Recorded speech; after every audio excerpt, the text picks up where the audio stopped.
हिंदी में यूपीएससी की तैयारी से संबंधित प्रोग्राम्स को देखने के लिए सब्सक्राइब करें study IQIAS Hindi. Very very very warm hearted welcome to all of you. This side is Abhinav Kumar Bhaure. बच्चों, जैसा कि आप सभी को पता है, हम क्लाइमेटोलॉजी अर्थात जलवायु विज्ञान की सीरीज में चलते हुए जेट स्ट्रीम के टॉपिक तक आ चुके हैं। अगर इससे संबंधित कोई भी डाउट आपको हो तो बच्चों आप डेफिनेटली उसे कमेंट सेक्शन में मेंशन करें। अदरवाइज हम चलते हुए जेट स्ट्रीम के टॉपिक में हम यह देख चुके थे कि किस प्रकार से जेट स्ट्रीम नामक पवनों की उत्पत्ति होती है और ये पवनें कितनी प्रकार की होती हैं। इसके बारे में हमने डिटेल में एनालिसिस करा कि किस प्रकार से जेट स्ट्रीम नामक पवनों की उत्पत्ति हुई, कैसे ये एक अपर एयर मास सर्कुलेशन है, ये एक ऊंचाई पर लगभग 10 से 15 किलोमीटर की ऊंचाई पर चलने वाली एक बहुत ही मोटी वायु की एक पट्टी है जो एक स्थान से दूसरे स्थान तक लगातार प्रवाहित होती रहती है। इसी प्रकार से हमने यह भी देखा कि जेट स्ट्रीम पवनें कितने प्रकार की होती हैं। सामान्यतः हम यह समझते हैं कि ये जो पवनें हैं ये 2 या 3 प्रकार की होती हैं, परंतु हमने डिटेल में देखा कि इसका एक चौथा प्रकार भी उपस्थित होता है। आज के इस वीडियो में हम यह देखने वाले हैं कि किस प्रकार से इन सारी पवनों के कारण पृथ्वी पे अलग अलग प्रकार के प्रभाव देखने को मिलते हैं। चलिए मैं स्टार्ट करूं उसके पहले मैं एक अनाउंसमेंट करना चाहता हूं। बच्चों ध्यान से देखिएगा कि जो स्टडी IQ है ये अपने P2I बैचेस लेकर आया है। इसमें हम आपको 1-to-1 मेंटरशिप से लेकर टेस्ट सीरीज तक सारी इंफॉर्मेशन और सारा गाइडेंस प्रोवाइड करते हैं। और याद रखिएगा कि जिस प्रकार से क्लाइमेटोलॉजी की सीरीज चल रही है जहां हम हर एक टॉपिक को डिटेल में एनालिसिस करते हैं, और इसी प्रकार से मेरी एक वैल्यू एडिशन सीरीज चल रही है उसमें हम डिटेल में टॉपिक्स को एनालिसिस करते हैं, इसी प्रकार से मैं आपको उस सीरीज में यानी कि P2I बैचेस की जो टाइमिंग है जो 6 बजे से स्टार्ट हो रहा है, इसमें डेली आपके साथ ज्योग्राफी और आवश्यकता अनुसार एनवायरमेंट में आपको सब्सटेंशियल सपोर्ट और आपका ज्योग्राफी का सिलेबस कवर करता हुआ मिलूंगा। अगर आप चाहते हैं कि आप इसका पार्ट बने और अपनी सफलता को इंश्योर करें तो ट्राई करें कि आप इस कोर्स को टाइमली अर्थात इसकी लास्ट डेट 31 जुलाई है, इसके पहले इसे ज्वाइन कर लें। अगर आप ये कोड या किसी भी फैकल्टी का कोड यूज करके इसका पार्ट बनते हैं तो डेफिनेटली आपको ये कोर्स जो है वो इस अमाउंट पर देखने को मिलेगा। ट्राई करें कि जल्दी से जल्दी इसका पार्ट बने और अपनी सफलता को इंश्योर करें। चलिए इसी के साथ हम स्टार्ट करते हैं हमारा टॉपिक। आई थिंक आप सभी को बेहतर तरीके से ये बात पता होगी कि हमने देख रखा था कि किस प्रकार से जेट स्ट्रीम की उत्पत्ति होती है। मैं एक बार ब्रीफ करूं आपको तो ध्यान से देखिए। हमने यह देखा था कि किसी भी प्रकार की पवन के चलने की दिशा, अगर मैं आपसे कहूं कि ये 2 लाइनें हैं, ये उच्च वायुदाब का क्षेत्र है तथा यह निम्न वायुदाब क्षेत्र है। क्लियर? तो इन दोनों के बीच में जो पवन का प्रवाह होगा इसकी दिशा 3 बातों पर निर्भर करती है। सबसे पहला डायमेंशन है कि ये इस प्रकार से पवन का प्रवाह, इसे कहा जाता है दाब की प्रवणता, ये है। और अगर मैं आपसे कहूं कि एक और फैक्टर है जो इसकी दिशा को प्रभावित करता है तो एक और फैक्टर आपको देखने को मिलेगा, इसे कहा जाता है कोरियोलिस फोर्स, कोरियोलिस बल कहा जाता है। और इसी प्रकार से अगर मैं आपसे कहूं एक तीसरा घटक भी होता है, और यह घटक कौन सा है तो इसे कहा जाता है घर्षण। तो याद रखिए कि इस प्रकार से 3 घटकों से मिलकर किसी भी पवन के चलने की दिशा निर्धारित होती है। अब ये तीनों घटक के प्रभाव से जो पवन है इसके प्रवाह की दिशा हमने माना कि यह रहती है। परंतु अगर मैं आपसे कहूं कि यह स्थिति कब है तो यह स्थिति तब है जब पवन जो है वो सतह के समानांतर चल रही है। परंतु यदि पवन का प्रवाह सतह पर ना होकर ऊपरी वायुमंडलीय क्षेत्र में हो तब की स्थिति में यह जो घर्षण वाला फैक्टर है, ये जो घर्षण वाला डायमेंशन है, ये चला जाएगा। अब इसको बैलेंस करने के लिए ये जो कोरियोलिस बल है ये इस प्रकार से आएगा। और अगर मैं इसे ड्रॉ करना चाहूं बच्चों तो ध्यान से देखिएगा। अगर मैं आपसे कहूं कि इस स्थिति में इसका प्लॉटिंग किस प्रकार से होगी तो सेम वही बात, ये उच्च वायुदाब का क्षेत्र, ये निम्न वायुदाब, और ये निचले क्षेत्र की पवन के लिए, ये ऊपर के क्षेत्र की पवन के लिए। और अब पवन का प्रवाह जो होगा वो किस प्रकार से होगा, तो याद रखिए ये दाब की प्रवणता होगी। ये अब इस क्षेत्र से घर्षण वाला फैक्टर गायब होने से कोरियोलिस फोर्स इसको बैलेंस करने के लिए नीचे आ जाएगा, और जब ये नीचे आएगा बच्चों तो ये होगा कोरियोलिस फोर्स। और याद रखिए अब जो पवन के प्रवाह की दिशा होगी वो ये ना होकर ये हो जाएगी। क्लियर? अब इसके बारे में मैंने आपको प्रीवियस क्लास में डिटेल में बताया था। क्लियर? तो ये पवन का प्रवाह है। अब हमने इतना पहले देख रखा था। अब याद रखिए हमने प्रीवियस क्लास में ड्रॉ भी करा था कि किस प्रकार से, इसे अगर मैं साइड कर दूं, अब अगर मैं आपसे कहूं कि पृथ्वी पर किस किस प्रकार की जेट स्ट्रीम उपस्थित है, तो याद रखिए हमने इस प्रकार से ड्रॉ करा था। यह है हमारी पृथ्वी। क्लियर? अब पृथ्वी पर एक जेट स्ट्रीम चलती है, याद रखिए यह जो है उप उष्ण कटिबंधीय जेट स्ट्रीम है, और इसी प्रकार से यह भी उप उष्ण कटिबंधीय जेट स्ट्रीम है। क्लियर? क्लियर? अब देखिए ध्यान से, इसे कहा जाता है उप उष्ण जेट स्ट्रीम। क्लियर?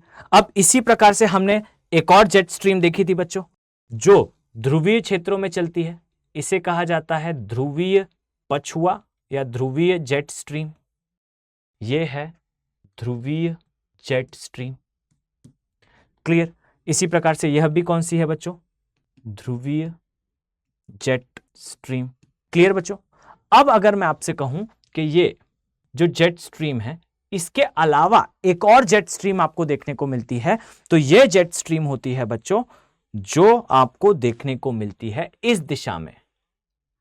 इसे कहा जाता है, याद रखिए यह जो जेट स्ट्रीम है इसे कहा जाता है उष्णकटिबंधीय पूर्वी जेट स्ट्रीम। अब याद रखें बच्चों कि ये जो जेट स्ट्रीम हमने बनाई अब तक की, ये जो जेट स्ट्रीम आपने देखी, ध्यान से देखिएगा, ये ध्रुवीय जेट स्ट्रीम, ये उप उष्ण कटिबंधीय, ये भी ध्रुवीय। ये जो दो जेट स्ट्रीम है, ये दो हैं बच्चों, ये दोनों एक ही जेट स्ट्रीम है। इन्हें कहा जाता है ये स्थायी जेट स्ट्रीम है। इन्हें कहा जाता है ये स्थायी जेट स्ट्रीम है। और अब याद रखिएगा कि इसके अलावा ये जो जेट स्ट्रीम आपने देखी और इसके साथ मैंने एक और जेट स्ट्रीम बनाई थी बच्चों, याद करिए हमने इस दिशा में एक जेट स्ट्रीम बनाई थी, और ये जेट स्ट्रीम जो है मुख्यतः जिम्मेदार थी, हमने जो प्रीवियस वीडियो में भी देखा था और आज भी हम इसके बारे में डिटेल्ड एनालिसिस करेंगे कि ये जो जेट स्ट्रीम है इसे कहा जाता है ध्रुवीय रात्रि की जेट स्ट्रीम या पोलर नाइट जेट स्ट्रीम।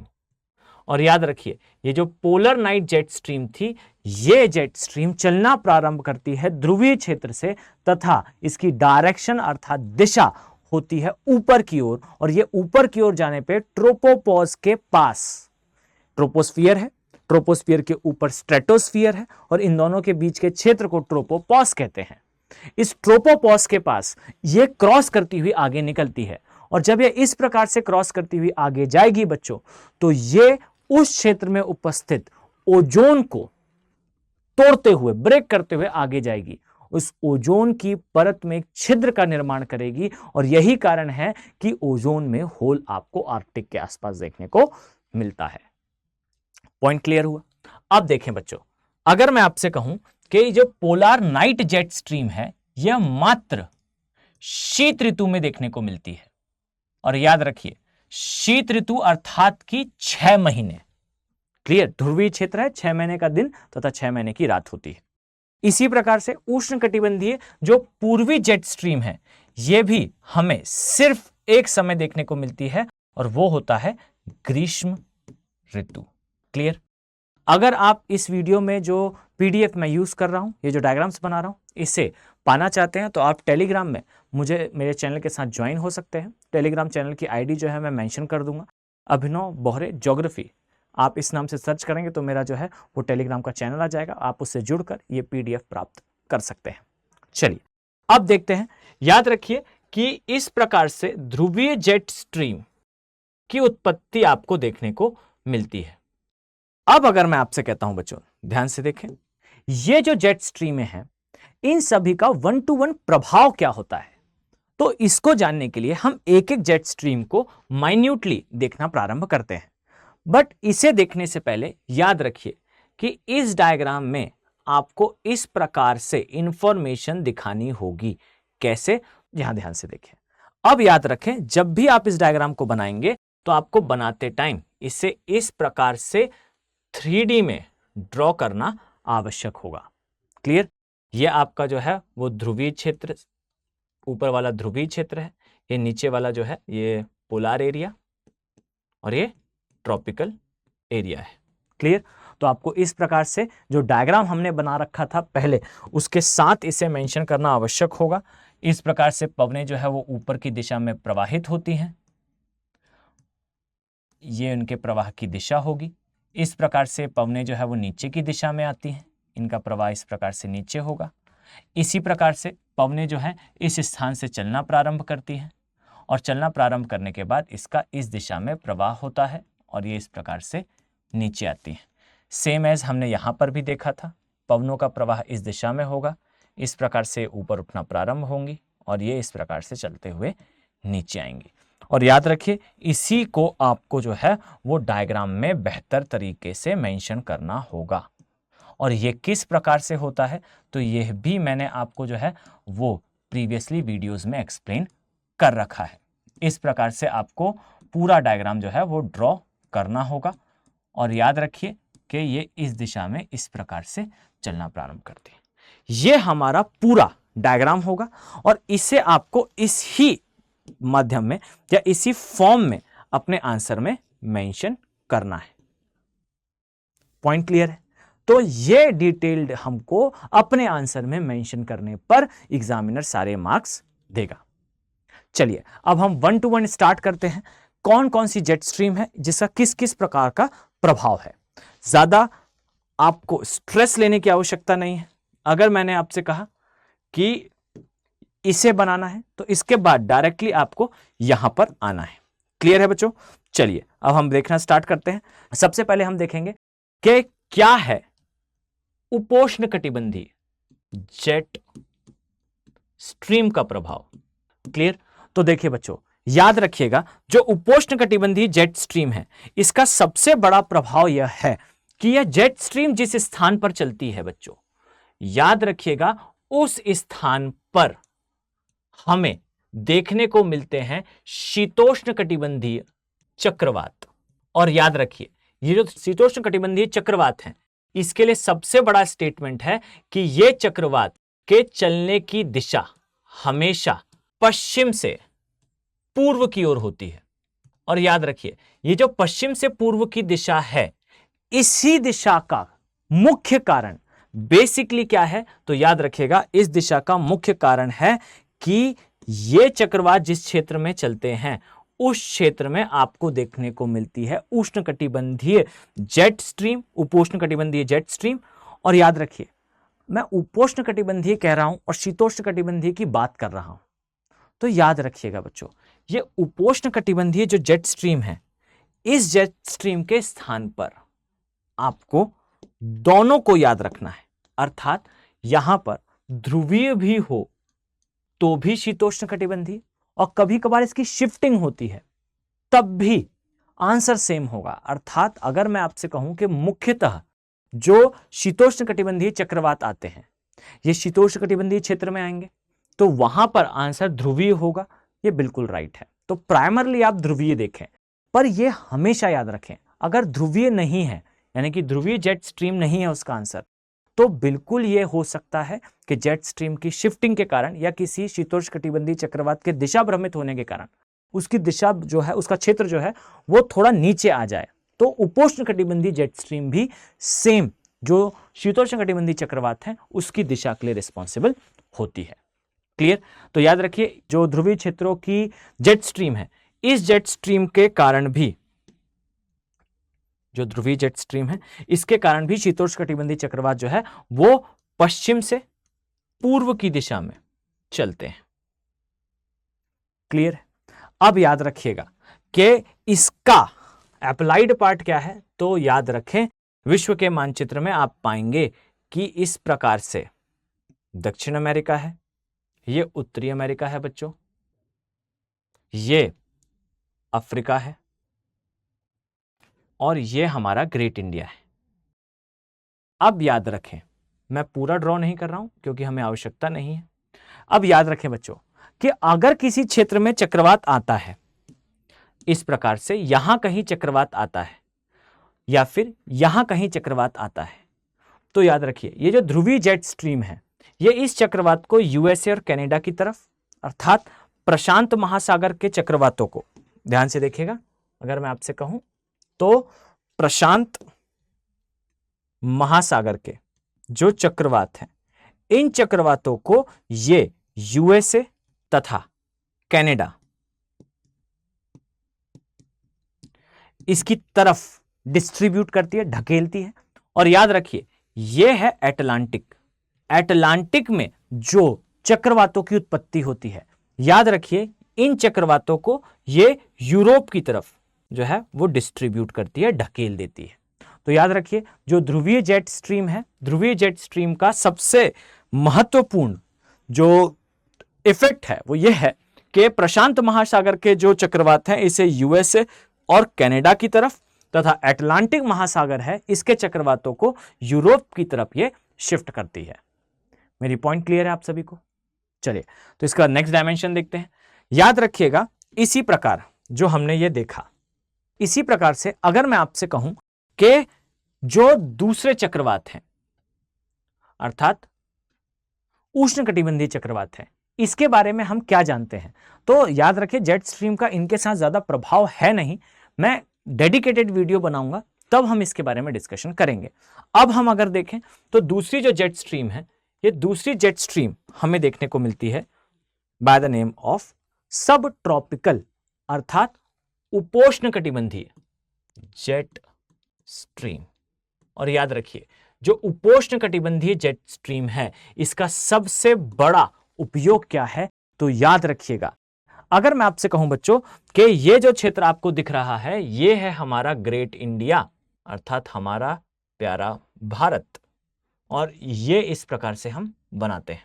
तो बच्चों आपने शायद भारत के परिप्रेक्ष्य में यह इंफॉर्मेशन जरूर सुनी होगी कि भारत में जो विंटर है अर्थात शीत ऋतु है, इस समय भारत में एक विक्षोभ का प्रभाव देखने को मिलता है। अब याद रखिए ये विक्षोभ किस प्रकार का है, तो बच्चों आप पाएंगे जस्ट अ सेकेंड कि यूरोप से और खासकर अगर मैं कहूं आपसे कि भूमध्य सागरीय क्षेत्र से हर साल यूरोप में विंटर में अर्थात शीत ऋतु में वर्षा हो रही होती है। और याद रखिए ये वर्षा जो है वो किस कारण से होती है, तो मैं जब आपको डिटेल में इंडिया का क्लाइमेट पढ़ाऊंगा तब हम डिस्कस करेंगे कि वास्तविकता में यूरोप के अंदर जो भूमध्य सागर है उस भूमध्य सागर में आता है एक चक्रवात, और ये जो शीतोष्ण कटिबंधीय चक्रवात होता है यह चक्रवात भूमध्य सागर के जल को उठाकर हवा में उछाल देता है।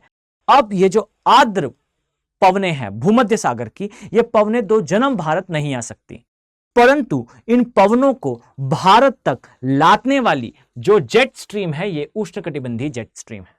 अब याद रखिए ये जो उष्णकटिबंधीय जेट स्ट्रीम है ये यूरोप के अंदर भूमध्य सागर में निकलने वाले चक्रवात की आर्द्र पवनों को भारत तक लेकर आती है, और यही पवनें भारत में पश्चिमी विक्षोभ के नाम से प्रवेश करती हैं, और शीत ऋतु में ये पवनें भारत में वर्षा कराती हैं। और याद रखिए इस वर्षा को हम कहते हैं पश्चिमी विक्षोभ, और यह वर्षा वास्तविकता में भारत के किस किस क्षेत्र में होती है, तो बहुत ध्यान से देखिएगा बच्चों। इस स्थान पर आप पाएंगे जो लेह लद्दाख जम्मू कश्मीर हिमाचल प्रदेश और उत्तराखंड है, इस स्थान पर बेसिकली होती है हिम वर्षण या हिमपात। तथा अगर मैं आपसे कहूं ये जो बचा हुआ क्षेत्र है यहां आपको इस प्रकार से देखने को मिलेगा वर्षा। और याद रखिए ये जो वर्षा है ये पानी की बूंदों के फॉर्म में होती है, अर्थात भारत में शीत ऋतु में ये जो पवन है ये पहला हिमपात कराती है, और ये हिमपात कहां कहां होता है, तो याद रखिए ये हिमपात होता है जम्मू एंड कश्मीर में, दूसरा होता है लद्दाख में, तीसरा होता है हिमाचल प्रदेश प्लस उत्तराखंड में। क्लियर। और इसके अलावा जो वर्षा होती है, ये वर्षा कहां होती है? तो याद रखिए ये वर्षा होती है सबसे पहले पंजाब में, इसके अलावा ये वर्षा होती है हरियाणा में, इसके अलावा याद रखें ये वेस्टर्न यूपी अर्थात पश्चिमी उत्तर प्रदेश में भी देखने को मिलती है।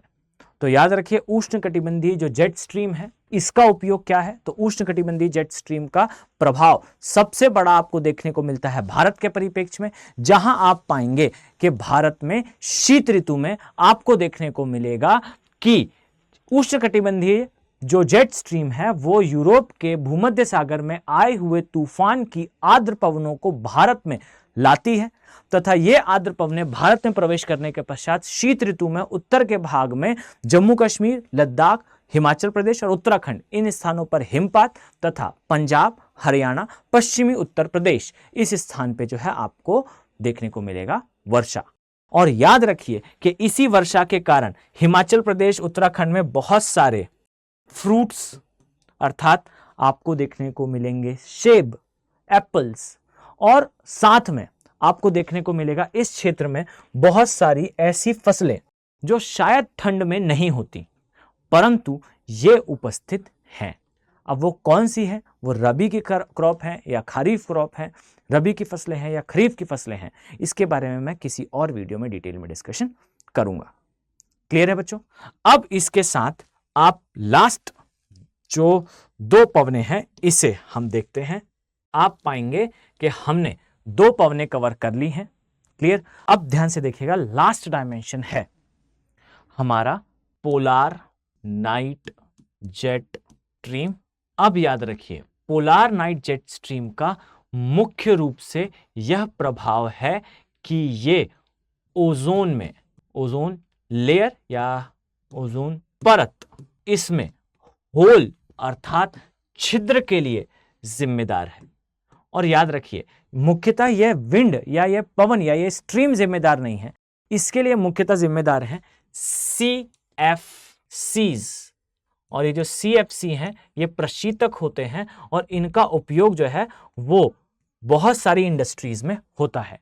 अब प्रश्न ये है कि ये CFC इन जेट स्ट्रीम तक कैसे पहुंचते हैं? तो बच्चों सामान्य सा इसका उत्तर है, याद रखिएगा कि हमने जो डायग्राम देख रखा था, अगर मैं आपसे कहूं कि आप सभी ने जब ये डायग्राम बनाया होगा तो आपने एक चीज पाई होगी, शायद आप सभी को याद हो कि इस प्रकार से पवनें जो है वो ऊपर गई थी और इसके पश्चात ये पवनें जो है इस प्रकार से नीचे आई थी। तो याद रखिए विश्व में किसी भी स्थान पर जमीन पर अगर कोई प्रदूषण होता है तो अगर इस प्रकार से पवनों का प्रवाह ऊपर की ओर होगा तो यहां पर जो भी प्रदूषक हैं ये ऊपर तक जरूर जाता है और ऊपर तक जब जाएगा तो यहां इसकी मुलाकात जरूर होती है जेट स्ट्रीम के साथ। इस प्रकार से जेट स्ट्रीम उपस्थित होती है। तो याद रखिए ये जो जेट स्ट्रीम है, ये जेट स्ट्रीम जो है इस प्रकार के प्रदूषण को हमेशा अपने साथ लेकर ऊपर तक आ जाती है। अब ये जरूरी नहीं है कि हर बार हो, परंतु ऐसा होता है। अब ये शिफ्ट होते हुए यहां तक पहुंचेगा और यहां से पोलार जेट स्ट्रीम जो है ये ऊपर की तरफ जाएगी। और याद रखिए ये पोलार नाइट जेट स्ट्रीम ये होल कर देगी ओजोन में। क्लियर हो गया पॉइंट? तो एक इसका डायमेंशन है कि किस प्रकार से जो है इसका एक प्रभाव हमें देखने को मिलता है। अब जो लास्ट बस्ती है अगर मैं आपको दिखाना चाहूं तो ध्यान से देखिए, हमने यहां पर देखा था कि कितनी जेट स्ट्रीम है, तो आप पाएंगे कि हमने उष्ण, ध्रुवीय और पोलर इसके बारे में देख लिया है। अब जो लास्ट बस्ती है बच्चों इसे कहा जाता है पूर्वी जेट स्ट्रीम। और याद रखिए ये जो पूर्वी जेट स्ट्रीम है इसके बारे में अब हम देखने वाले हैं, या फिर हम इसी स्लाइड में कवर करते हैं। ध्यान से देखिएगा। अब अगर मैं आपसे कहूं कि फिर से हमें ड्रॉ करना है, ये है हमारा महान भारत अर्थात ग्रेट इंडिया, ये हमारा उत्तर पूर्वी क्षेत्र, इसी प्रकार से जम्मू कश्मीर वाला भाग, ये हमारा गुजरात, ये हमारा प्रायद्वीपीय भारत। तो याद रखिएगा कि जो ईस्ट अर्थात पूर्व की दिशा से आने वाली जेट स्ट्रीम है। ये इस प्रकार से भारत के ऊपर से, जस्ट अ सेकेंड, पहले मैं इसे थोड़ा ऊपर कर लेता हूं, ये भारत के ऊपर से निकलती है। अब ध्यान से देखें, मैं इसे बनाऊं उसके पहले अगर मैं आपसे कहूं कि भारत में जो मानसून है ये किस प्रकार से, किस दिशा से प्रवेश करता है, तो इस दिशा से भारत में मानसून का आगमन होता है। ये मानसून की पवनें हैं बच्चों। आई थिंक आप सभी को पता होगा यह दिशा है दक्षिण पश्चिम की, और ये इस प्रकार से चलता हुआ जा रहा है। ये जो दक्षिण पश्चिम मानसून है, क्लियर, झूम के सावन आ रहा है, इस मानसून का एक भाग इसे कहा जाता है अरब सागर की शाखा। क्लियर। अब इधर जो दूसरा आपको भाग देखने को मिलेगा, ये जो भाग है बच्चों, इसे कहा जाता है बंगाल की खाड़ी की शाखा, बे ऑफ बंगाल ब्रांच। अब यहां ध्यान से देखिए, अरब सागर की जो शाखा है ये भारत के एक बड़े क्षेत्र में वर्षा करा रही है, परंतु आप एक चीज पाएंगे कि जो बंगाल की खाड़ी की शाखा है, यानी कि बे ऑफ बंगाल की जो ब्रांच है, इसके लिए अगर मैं आपसे कहूं तो ये जो ब्रांच है ये वास्तविकता में क्या हो जाती है बच्चों, तो ध्यान से देखिएगा, ये हमारे पूर्वी घाट के ये हो जाती है समानांतर, तथा ये जो ब्रांच है ये कभी भी भारत में इस क्षेत्र में वर्षा, अगर मैं एग्जैक्टली बनाऊं तो ध्यान से देखिए, इस क्षेत्र में वर्षा नहीं करा पाएगी। क्लियर। लेकिन अगर मैं आपसे कहूं कि भारत में बिल्कुल वर्षा कराएगी, तो कैसे कराएगी बच्चों, तो ध्यान से देखिएगा, ये क्षेत्र अगर आप इस प्रकार से देखें तो देखिएगा, इस क्षेत्र के ऊपर से थोड़ा सा मैं इसे क्लीन कर देता हूं। अभी जो हमने जेट स्ट्रीम देखी थी, ये जेट स्ट्रीम जो है वो खासकर ग्रीष्म ऋतु में बनती है। अब ये ग्रीष्म ऋतु में क्यों बनती है, तो बच्चों सिंपल सा आंसर है, तिब्बत के पठार में जो है वो तापन के कारण पवनें तिब्बत के पठार से इस दिशा में ऊपर आती हैं और ये इस दिशा से यहां से निकलती हैं। जब हम डिटेल में देखेंगे भारत के महामानसून के बारे में, तब मैं इस जेट स्ट्रीम की उत्पत्ति के बारे में आपको डिटेल में समझाऊंगा। ठीक है, अभी हम देखेंगे तो इस प्रकार से ये जो जेट स्ट्रीम है ये भारत के ऊपर से इस दिशा से निकलती है। बहुत ध्यान से देखिएगा, और ये जो इस दिशा से निकली बच्चों, इसके कारण जो बे ऑफ बंगाल की ब्रांच है, अर्थात बंगाल के खाड़ी की शाखा है, ये जो शाखा है वो भारत के तरफ थोड़ी, और खासकर हमारे पूर्वी घाट की ओर थोड़ी शिफ्ट हो जाती है। ये जो ब्रांच आप देख पा रहे हैं, इस ब्रांच को इस प्रकार से इस पवन के प्रभाव के कारण अंदर की तरफ एक पुश मिलता है, जिससे ये इस दिशा से अंदर आना प्रारंभ करती है, और इसी पूर्वी जेट स्ट्रीम के कारण भारत के इस घाट में, अर्थात पूर्वी घाट में वर्षा संभव हो पाती है। क्लियर। तो याद रखिएगा बच्चों, ये हमारा टॉपिक कंप्लीट होता है जहां हमने डिटेल में इस चीज को देखा कि अलग अलग प्रकार की जेट स्ट्रीमों का क्या क्या प्रभाव होता है। अगर आप चाहें तो मैं इसके लिए अलग से इंडिया का जो मानसून है एक डेडिकेटेड वीडियो बनाऊंगा। अगर आप इस लेक्चर की पीडीएफ चाहते हैं बच्चों, तो आप मेरे टेलीग्राम चैनल के साथ जुड़ सकते हैं। मैं इस टेलीग्राम चैनल पे आपको ये सारी पीडीएफ प्रोवाइड कर दूंगा। टेलीग्राम चैनल कौन सा है, तो बच्चों ये मेरा टेलीग्राम चैनल आईडी है, आप इसे सर्च करके इसे ज्वाइन कर सकते हैं। मैं डेफिनेटली उसमें आपको सारी पीडीएफ प्रोवाइड कर दूंगा, इस लेक्चर की हो या किसी भी लेक्चर की हो। इसी प्रकार से हम क्लाइमेटोलॉजी के इस चैप्टर को एंड कर चुके हैं। नेक्स्ट चैप्टर में एक नए डायमेंशन के साथ आपके समक्ष प्रस्तुत होंगे। आई होप आपको बच्चों ये सीरीज पसंद आ रही होगी। मैं चाहता हूं कि अगर आप वीडियो के इस पार्ट तक पहुंचे हैं तो इसका डेफिनेटली ये मतलब है कि आप एक सीरियस एस्पिरेंट हैं। और याद रखिए, अगर आप अपनी तैयारी को बेहतर तरीके से प्ले करना चाहते हैं तो इस सीरीज के प्रॉपर नोट्स बनाएं और ट्राई करें कि अगर आपको कोई डाउट हो तो आप कमेंट सेक्शन में उसे जरूर मेंशन करें। मैं डेफिनेटली उसका आंसर आपको करूंगा। चलिए मिलते हैं नेक्स्ट वीडियो में ऐसे ही एक टॉपिक के साथ। Have a very nice day. Thank you. Hindi में यूपीएससी की तैयारी से संबंधित प्रोग्राम्स को देखने के लिए सब्सक्राइब करें स्टडी IQ IAS हिंदी।